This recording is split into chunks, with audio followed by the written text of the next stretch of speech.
दोस्तों, हमें किसी न किसी काम के लिए मजदूरों की ज़रूरत जरूर पड़ती है। काम छोटा हो या बड़ा, दिहाड़ी मजदूरों के बिना कुछ भी संभव नहीं है। इसके बावजूद भारत में दिहाड़ी मजदूर ही सबसे ज़्यादा हाशिए पर हैं। राष्ट्रीय अपराध रिकॉर्ड ब्यूरो यानी कि NCRB की ताज़ा रिपोर्ट से चौंकाने वाले तथ्य सामने आए हैं। साल 2021 में कुल आत्महत्या करने वालों में अकेले दिहाड़ी मजदूरों की संख्या सबसे ज़्यादा है, यानी 1/4 आत्महत्याएं सिर्फ दिहाड़ी मजदूरों ने की है। और इसका खुलासा राष्ट्रीय अपराध रिकॉर्ड ब्यूरो यानी नेशनल क्राइम रिकॉर्ड ब्यूरो के आंकड़ों से हुआ है।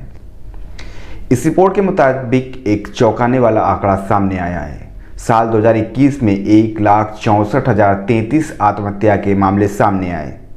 इनमें से 41,000 से अधिक मामले दिहाड़ी मजदूरों से जुड़े हैं।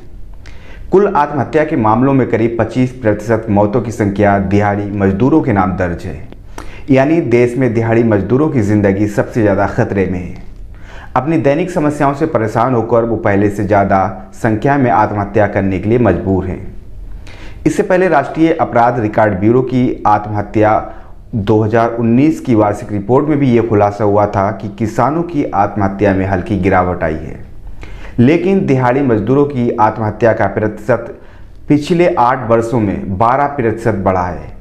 2019 के आंकड़ों को देखें तो आत्महत्या से मरने वालों की कुल संख्या 1,39,123 में से 32,559 दिहाड़ी मजदूर थे, मतलब 23.4%। यानी 2 साल पहले की लगभग हर चौथा दिहाड़ी मजदूर ही मरने वाला व्यक्ति था।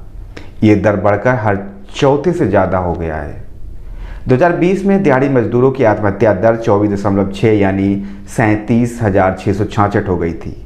NCRB के आंकड़े दर्शाते हैं कि आत्महत्या या खुदकुशी करने वाले दिहाड़ी मजदूरों की संख्या हर साल बढ़ रही है।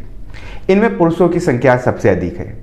साल 2015 में आत्महत्या करने वाले दिहाड़ी मजदूरों का प्रतिशत 17% था, जो 2016 में बढ़कर 19% हो गया। 2017 में 22.1 और 2018 में 22.4 यानी 30,124 हो गया था। आपको बता दें कि NCRB ने 2014 में पहली बार अपनी रिपोर्ट में केवल दैनिक वेतनभोगी यानी डेली वेजेस मजदूरों को डिस्क्रिप्ट श्रेणी के रूप में शामिल किया। अब अहम सवाल यह है कि आखिर दिहाड़ी मजदूर आत्महत्या क्यों कर रहे हैं, इसकी वजह क्या है।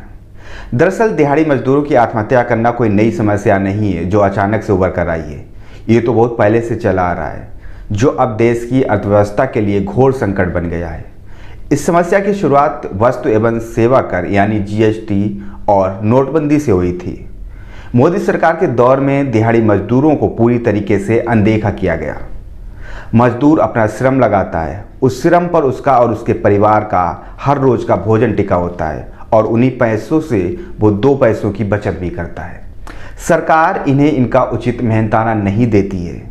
कोविड-19 का कहर मानो दिहाड़ी मजदूरों पर मुसीबतों का पहाड़ टूट गया। हताश मजदूरों के पास खुद की ज़िंदगी खत्म करने के अलावा और कोई चारा नहीं रह गया। अगर आत्महत्या का सिलसिला इसी तरह चलता रहा तो एक दिन देश की शहरी और ग्रामीण अर्थव्यवस्था पूरी तरह चरमरा जाएगी। दिहाड़ी मजदूरों के हित में उनका उचित मेहनताना सुनिश्चित किया जाना चाहिए। विविध क्षेत्रों से मिलने वाले अनुदान मुहैया कराना चाहिए। जमीन मजदूरों को उनके हिस्से का अधिकार नहीं मिलेगा तो थक हार कर वे ऐसे भयावह कदम उठाने को मजबूर तो होंगे ही। चिंता की बात तो यह है कि मजदूर दिन रात कड़ी मेहनत करते हैं, फिर भी उन्हें उनके सही पारिश्रमिक नहीं मिलता है। क्या लेबर लॉ में झोल है, या जो लेबर लॉ है उस पर अमल नहीं हो रहा है।